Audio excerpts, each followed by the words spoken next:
नमस्कार मित्रों, आज की हमारी कहानी का विषय है जीवन के कड़वे अनुभव। एक व्यक्ति था जो मूर्तिकार था, पत्थर की मूर्तियां बनाया करता था। उसने अभी अभी मूर्तियां बनाना सीखा था।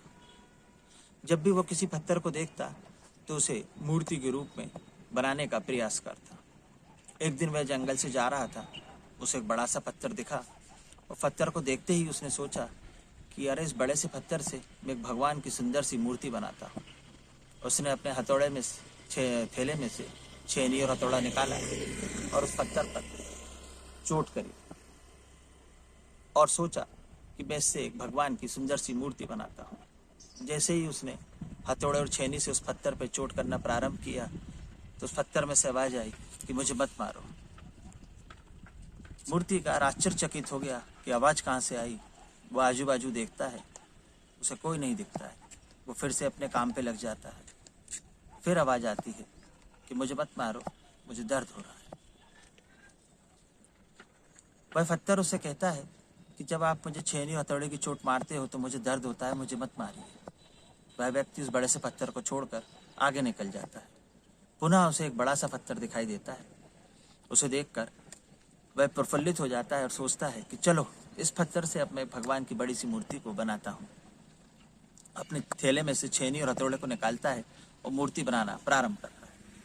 जैसे ही वह छेनी और हथौड़े की चोट उस पत्थर पर मारता है, उसमें से कोई आवाज़ नहीं आती। वो अपना कार्य प्रारंभ रखता है और मूर्ति, भगवान की अच्छी सी मूर्ति बनाकर वहाँ से आगे निकल जाता है। आगे निकल कर वो एक गाँव में पहुँचता है तो वहाँ उसे मालूम होता है कि यहाँ अब एक नया नया मंदिर बना है या भगवान की मूर्ति की आवश्यकता है। वो गांव के लोगों को एकत्रित करता है और उनसे बोलता है कि अभी अभी मैं जंगल में एक बड़े से पत्थर से एक भगवान की बहुत सुंदर सी मूर्ति बनाकर आया हूँ। आप लोग चाहो तो उस मूर्ति को इस मंदिर में लाकर स्थापित कर सकते हो। गांव के सभी लोग इकट्ठे होकर जाते हैं और उस भगवान की मूर्ति को लाकर मंदिर में स्थापित कर देते हैं। प्राण प्रतिष्ठा के बाद उस मूर्ति की पूजा प्रारंभ हो जाती है। कुछ समय बाद एक व्यक्ति बोलता है कि मूर्ति तो आ गई है, पर नारियल फोड़ने के लिए अगर पत्थर की व्यवस्था हो जाए तो बहुत अच्छा होगा।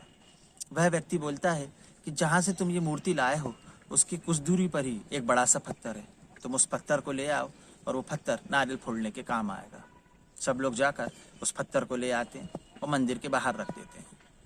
रोज दिनचर्या की तरह लोग आते हैं, मूर्ति की पूजा करते हैं और उस पत्थर पर नारियल फोड़कर चले जाते हैं। एक दिन रात में वो पत्थर की, भगवान की मूर्ति और वो पत्थर आपस में बात करते हैं। पत्थर भगवान की मूर्ति से बोलता है कि तुम कितने भाग्यशाली हो, लोग तुम्हें पूछते हैं, तुम्हें मानते हैं, तुम्हारी पूजा करते हैं, और मैं कितना दुर्भाग्य हूँ कि मुझ पर नारियल फोड़ते हैं। जितनी बार मुझ पर नारियल फोड़ते हैं उतनी बार ही मुझे चोट होती है। तो भगवान की मूर्ति उसे क्या जवाब देती है मित्रों, सुनिएगा। मूर्ति कहती है कि उस दिन यदि तुमने मूर्तिकार की चोट को सह लिया होता तो आज मेरी जगह तुम होते और तुम्हारी जगह मैं होता। तुम पूजे जाते और लोग मुझ पर छोड़ते। मित्रों, कहानी से हमें यह शिक्षा मिलती है कि जीवन में जब कड़वे अनुभव हम पर चोट मारते हैं तो हमें उन्हें सहन करना चाहिए, क्योंकि वह कड़े अनुभव ही हमें जीवन में आगे ले जाएंगे। हम उन अनुभवों को सहन नहीं कर पाते हैं, उस कार्य को छोड़ देते हैं, तो हमारी हालत भी उसी पत्थर की तरह हो जाएगी जिसपे कि लोग नारियल फोड़ते हैं। क्योंकि भगवान जब भी बनता है जब उस पर चोट पड़ती है। मैं अपनी कहानी को इस अंतिम पंक्तियों के संग समाप्त करता हूँ।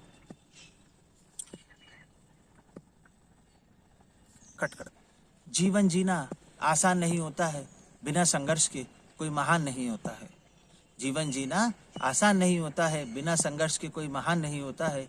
और जब तक ना पड़े पत्थर पर हथौड़े की चोट, कोई पत्थर भगवान नहीं होता है। यदि हमें जीवन में आगे निकलना है तो हमें अनुभवों की चोट को सहन करना पड़ेगा।